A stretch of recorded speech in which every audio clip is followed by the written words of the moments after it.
दोस्तों नमस्कार। आइए शुरू करते हैं दिन की शुरुआत। आज का पंचांग तारीख 6 अप्रैल, दिन शनिवार है। शनिवार को चैत्र माह के कृष्ण पक्ष की द्वादशी तिथि है। ये तिथि शनिवार को सुबह 10:20 तक रहेगी। आज का पंचांग तारीख 6 अप्रैल, दिन शनिवार है। शनिवार को चैत्र माह के कृष्ण पक्ष की द्वादशी तिथि है। ये तिथि शनिवार को सुबह 10:20 तक रहेगी। इसके बाद से त्रयोदशी तिथि शुरू हो जाएगी। शनिवार को साल का पहला शनि प्रदोष व्रत रखा जाएगा। हिंदू पंचांग को वैदिक पंचांग कहते हैं। इससे हमें पता चलता है कि दिन में शुभ कार्य के लिए कौन सा मुहूर्त है, किस मुहूर्त में पूजा करनी चाहिए या नहीं करनी चाहिए। आइए दोस्तों अब करते हैं मौसम की तरफ रुझान। क्या रहेगा आज मौसम। भारत मौसम विज्ञान विभाग के वैज्ञानिकों ने सैटेलाइट से प्राप्त जानकारी के आधार पर बताया, आगे बादलों के दो दल उत्तर भारत की तरफ बढ़ रहे हैं। ये हिमालय के ऊपर अपना ठिकाना बनाएंगे। इसके अलावा हवा के साथ उड़ते हुए भारत की राजधानी दिल्ली सहित 10 राज्यों में बारिश का कारण बनेंगे। वैज्ञानिकों का कहना है कि इन बादलों का असर 4 दिन तक रह सकता है। दिल्ली, उत्तर प्रदेश, हरियाणा, पंजाब, राजस्थान, मध्य प्रदेश। मौसम का पूर्वानुमान। 5 और 6 अप्रैल का मौसम। इन राज्यों में तेज आंधी के साथ भारी बारिश और बर्फबारी की चेतावनी। Published date April 4, 2024। Last updated April 4, 2024 by admin. 5 और 6 अप्रैल का मौसम। इन राज्यों में तेज आंधी के साथ भारी बारिश और बर्फबारी की चेतावनी। मौसम विभाग के अनुसार 5 व 6 अप्रैल के बीच देश के कई राज्यों में भारी बारिश और साथ में बर्फबारी के साथ राज्यों के कुछ इलाकों में 50 से 60 प्रति घंटे की रफ्तार से तेज आंधी चलने की रहेगी संभावना। मौसम विभाग ने आगामी 5 और 6 अप्रैल के दौरान इन राज्यों में भारी बारिश और बर्फबारी की चेतावनी दी गई है, जिसमें खासकर अरुणाचल प्रदेश में अलग अलग स्थानों पर भारी बारिश के साथ बर्फबारी की संभावनाएं बताई गई है। उसके अलावा असम और मेघालय में भी भारी बारिश की संभावना है। बीते 24 घंटों के दौरान मौसम। अगर हम बीते 24 घंटे में मौसम की बात करें तो जम्मू कश्मीर सहित हिमाचल प्रदेश, मणिपुर, मिजोरम, कर्नाटक, तमिलनाडु, केरल सहित कई राज्यों के कुछ भागों में बारिश देखने को मिली है। वहीं बारिश और बर्फबारी की बात करें तो हिमाचल प्रदेश, अरुणाचल प्रदेश सहित जम्मू कश्मीर में भी कुछ स्थानों पर देखने को मिली। उसके साथ मध्य प्रदेश और राजस्थान, उड़ीसा सहित तमिलनाडु, असम, मेघालय में भी कुछ स्थानों पर बारिश देखने को मिली है। 4 अप्रैल का मौसम। इन राज्यों में भारी बारिश और बर्फबारी की चेतावनी। 24 घंटों का तापमान। देश में मिनिमम और मैक्सिमम तापमान की बात करें तो अधिकतम तापमान 43 डिग्री के आसपास पहुंच रहा है, जबकि न्यूनतम तापमान की बात करें तो 14 सेल्सियस डिग्री तक देश के कुछ भागों में रह रहा है। सबसे कम नियंत्रण तापमान हरियाणा में 14.3 डिग्री दर्ज किया गया है और सबसे सर्वाधिक तापमान 43 डिग्री रॉयलसीमा में बीते 24 घंटे में दर्ज किया गया है। बीते दिन सोने का भाव 850 रुपये के उछाल के साथ 70,050 रुपये प्रति 10 ग्राम के नए रिकॉर्ड स्तर पर पहुंच गया था। चांदी की कीमत भी 1000 रुपये के उछाल के साथ 81,700 रुपये प्रति किलोग्राम पर बंद हुई थी। अगर आप सोने चांदी की खरीदारी करने जा रहे हैं तो आपके लिए जरूरी खबर है। बीते कुछ दिनों में देश में सोने और चांदी की कीमत रिकॉर्ड हाई पर पहुंचने के बाद आज इसकी कीमतों में कमी आई है। आज यानी 5 अप्रैल को सोने चांदी की कीमतों में गिरावट आई है।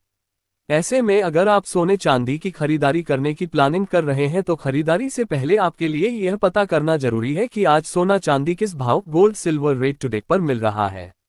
यहाँ हम आपको सोने चांदी के latest gold rate in India के बारे में बताने जा रहे हैं। 24 कैरेट सोने की कीमत 69,670 रुपये प्रति 10 ग्राम पर। बीते दिन की तुलना में आज यानी शुक्रवार को सोने चांदी के दाम घट गए हैं। देश में 24 कैरेट सोने की कीमत गोल्ड रेट 230 रुपये यानी 0.33% घटकर 69,670 रुपये प्रति 10 ग्राम पर पहुंच गई है। जबकि 22 कैरेट सोने की कीमत गोल्ड प्राइस टुडे 63,820 रुपये प्रति 10 ग्राम हो गई है। वहीं आज चांदी सिल्वर प्राइस भी सस्ती हो गई। आज चांदी की कीमत 0.13% यानी 100 रुपये प्रति किलो की गिरावट के साथ 79,200 रुपये प्रति किलो हो गई है। MCX पर क्या है सोने का rate gold rate. Multi commodity exchange MCX पर आज सोने के रेट गोल्ड रेट टुडे में गिरावट देखी जा रही है। आज MCX पर सोना 69,840.00 रुपये प्रति 10 ग्राम पर खुला। इसके बाद दोपहर 2:50 बजे के करीब MCX पर सोना गोल्ड रेट 197.00 अंक 0.28% की गिरावट के साथ 69,840.00 रुपये प्रति 10 ग्राम पर कारोबार कर रहा है। फसल खरीद में किसानों को ना हो कोई परेशानी। उपायुक्त मनदीप कौर ने किया दादरी मंडी का औचक निरीक्षण। चरखी दादरी 5 अप्रैल। फसल बिक्री के दौरान अगर किसानों को परेशानी आती है तो संबंधित अधिकारी कार्यवाही के लिए तैयार रहें। फसल बिक्री के दौरान केवल किसान और उसके लिए की जाने वाली सुविधाएं ही प्राथमिकता है। उपायुक्त मनदीप कौर ने शुक्रवार को दादरी अनाज मंडी का औचक निरीक्षण किया और किसानों को फसल बेचने में देर न हो, इसके लिए तुरंत टोकन काउंटरों की संख्या बढ़ाने और टोकन का समय सुबह 5 बजे से शुरू करने के सख्त निर्देश दिए हैं।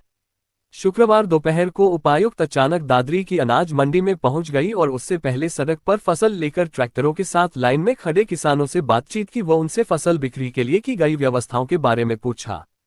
किसानों ने बताया कि टोकन कटने में समय लगता है, जिसके कारण पूरा दिन खराब हो जाता है। अगर टोकन व्यवस्था में सुधार कर दिया जाए तो किसानों को काफी राहत मिलेगी। इस पर उपायुक्त ने मौके पर ही मंडी सचिव को सख्त निर्देश जारी करते हुए तुरंत टोकन काउंटर की संख्या बढ़वाए और टोकन का समय भी सुबह 5 बजे से करने को कहा। इससे पहले टोकन सुबह 7 बजे से कटने शुरू होते थे और दोनों गेट पर केवल एक काउंटर ही था। उन्होंने खरीद एजेंसी के अधिकारी को निर्देश दिए कि फसल की आवक के अनुसार खरीद हो और अभी तक आवक व खरीद में जो अंतर है उसको सोमवार तक पूरा करें। उपायुक्त ने मौके पर ही खरीद एजेंसी के 4 काउंटर भी बढ़वा दिए हैं। उन्होंने कहा कि फसल बिक्री के दौरान किसान को होने वाली समस्या सभी की समस्या है। ऐसे में सुनिश्चित करें कि किसानों को कोई भी परेशानी ना आए। अगर किसान को परेशानी आती है तो संबंधित अधिकारी कार्यवाही के लिए तैयार रहे। मंडी एसोसिएशन के साथ बातचीत के दौरान उपायुक्त ने अनुरोध किया कि मंडी में आने वाले किसानों के लिए मानवता के तौर पर जलपान की व्यवस्था करवाएं। उन्होंने मंडी एसोसिएशन के पदाधिकारियों की समस्याओं को भी सुना और उनके समाधान के निर्देश दिए। हाँ जी, आज मंडी की विज़िट करी है। प्रोक्योरमेंट हमारी 26 से शुरू हो गई थी, ऑलमोस्ट एक हफ़्ता हो गया है। तो 2 लाख क्विंटल की अभी तक हमारे पास अराइवल आ चुका है और अराइवल चल रहा है। थोड़ा गेट पासेस की स्पीड बढ़ाई है, टाइमिंग्स भी थोड़े बढ़ाए हैं। जैसे अब 5 बजे से गेट पास कटने शुरू होंगे। बाकी आरती एसोसिएशन से भी डिस्कशन करी है, सेक्रेटरी साहब से भी डिस्कशन करी है, तो काम अभी तक स्मूथ चल रहा है। मैम, किसानों को काफ़ी किसानों को दिक्कत भी आ रही है। कैसी दिक्कत आ रही है? लंबी लाइन, एक तो लंबी लाइन लगती है। वही तो कहा है मैंने कि गेट पास का टाइम जो 7 बजे से था उसको 5 बजे से कर दिया है, एक विंडो भी बढ़ा दी है। अच्छा, एक विंडो। तो अब ये दिक्कत नहीं आएगी। 2 ही विंडो चल रहा है, अब तो काम स्मूथ चल रहा है। आज सारी मीटिंग भी कर ली मैंने, सेक्रेटरी साहब के साथ भी कर ली, एसोसिएशन के साथ भी कर ली, किसानों के साथ भी, सबके साथ बात की है मैंने और स्मूथ है काम।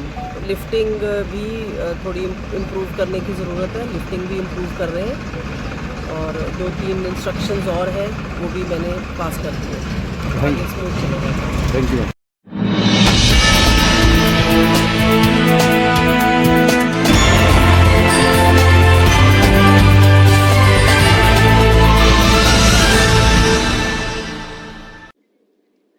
आपको बता दें कि पूर्व उप प्रधानमंत्री लालकृष्ण आडवाणी भारत रत्न से सम्मानित किए गए और आप इस वक्त देख रहे हैं कि प्रधानमंत्री नरेंद्र मोदी भी उनके साथ ही हैं और उन्हें भारत रत्न से सम्मानित किया जा रहा है। आपको बता दें कि राष्ट्रपति द्रौपदी मुर्मू ने जब वरिष्ठ नेता और पूर्व उप प्रधानमंत्री लालकृष्ण आडवाणी के आवास पर पहुंची तो उनके साथ कई और दिग्गज चेहरे भी मौजूद थे।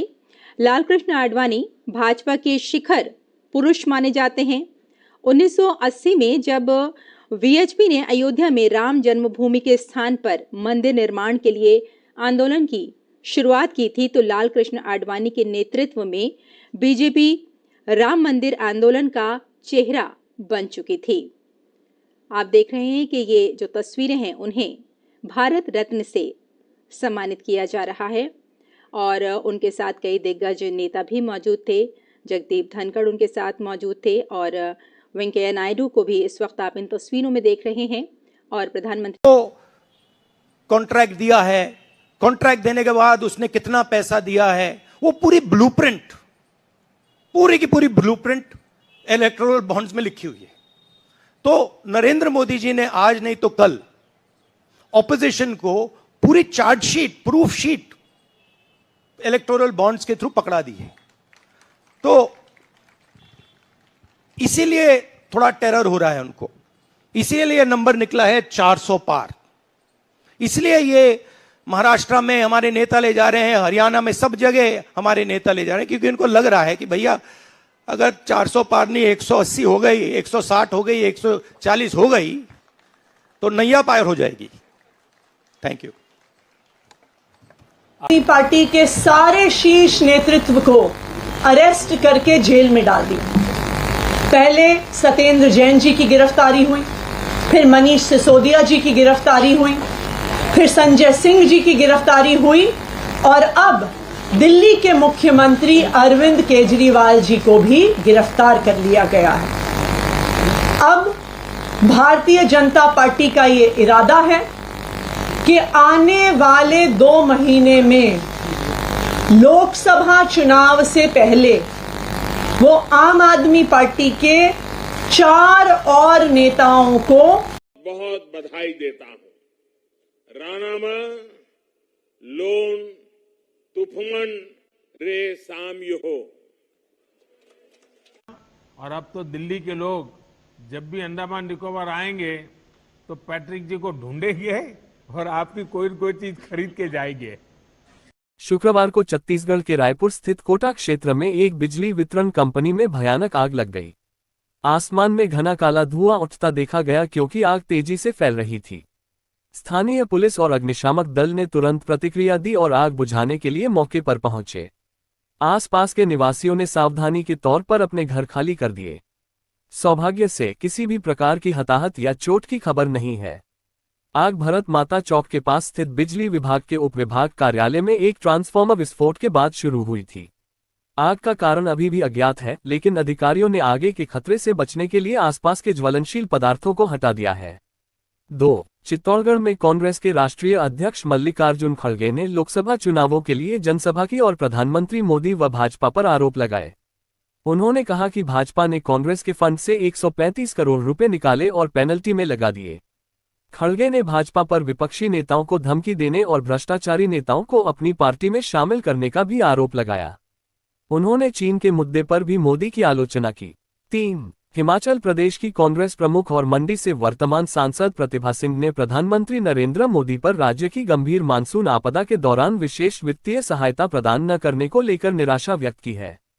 उन्होंने परिवहन और राजमार्ग मंत्री नितिन गडकरी की राज्य की राजमार्ग समस्याओं को हल करने में सहायता की सराहना की। केंद्र सरकार से सहायता न मिलने के बावजूद राज्य ने अपने दम पर 4,500 करोड़ रुपए का राहत पैकेज जुटाया। सिंह ने योजना बनाई है कि वे आगामी चुनावों में केंद्र सरकार की इस कार्रवाई को मुद्दा बनाएंगी। 4. केंद्रीय अन्वेषण ब्यूरो सीबीआई ने एक अदालत से अनुमति मांगी है कि वे तिहाड़ जेल में बंद भारत राष्ट्र समिति बीआरएस की सदस्य की कविता से पूछताछ कर सकें। कविता, जो तेलंगाना के पूर्व मुख्यमंत्री के चंद्रशेखर राव की बेटी है, को प्रवर्तन निदेशालय ईडी ने दिल्ली आबकारी नीति मामले से संबंधित आरोपों के चलते हिरासत में लिया था।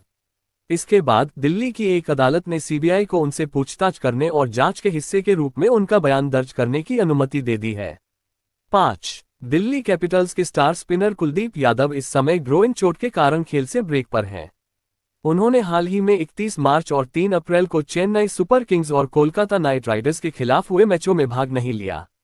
चोट गंभीर नहीं मानी जा रही है क्योंकि कुलदीप अभी भी टीम के साथ यात्रा कर रहे हैं, लेकिन उनकी वापसी की कोई निश्चित तारीख नहीं है। दिल्ली कैपिटल्स के कप्तान ऋषभ पंत ने सीएसके के खिलाफ खेल से पहले कुलदीप की चोट का जिक्र किया था। कुलदीप की अनुपस्थिति तब महसूस की गई जब टीम केकेआर से हार गई। इस सीजन के पहले 2 मैचों में उन्होंने 3 विकेट लिए थे। उनकी फिटनेस भारत की T20 वर्ल्ड कप टीम के लिए चयनित होने के नजरिए से महत्वपूर्ण है। दिल्ली कैपिटल्स अगले मैच में 7 अप्रैल को मुंबई इंडियंस और 12 अप्रैल को लखनऊ सुपर जायंट्स से भिड़ेंगे। जितने ज्यादा साथी जोड़ोगे उतने तगड़े रहोगे ना जी, पूरा जोर ला देंगे। बिल्कुल। बाकी हिसार को ठीक रहेगा जी सोनीपत जी। हिसार अच्छा जी, अच्छा तो सोनीपत ठीक है, लेकिन ये हुड्डा जो है ना, हाँ जी, ये हुड्डा यार, हाँ जी, इसके एमएलए 5 तो, और ये रोड कर्स के मतलब। अच्छा जी, अच्छा। हाँ, इसलिए हिसार में कुछ है नहीं, हिसार में अपना सौदा सारा। हाँ जी, हाँ हाँ, हिसार में जी ज्यादा तो कमा जी, हिसार तो बढ़िया रंग जी। हाँ देखते हैं, चलो देखो पार्टी क्या कहती है।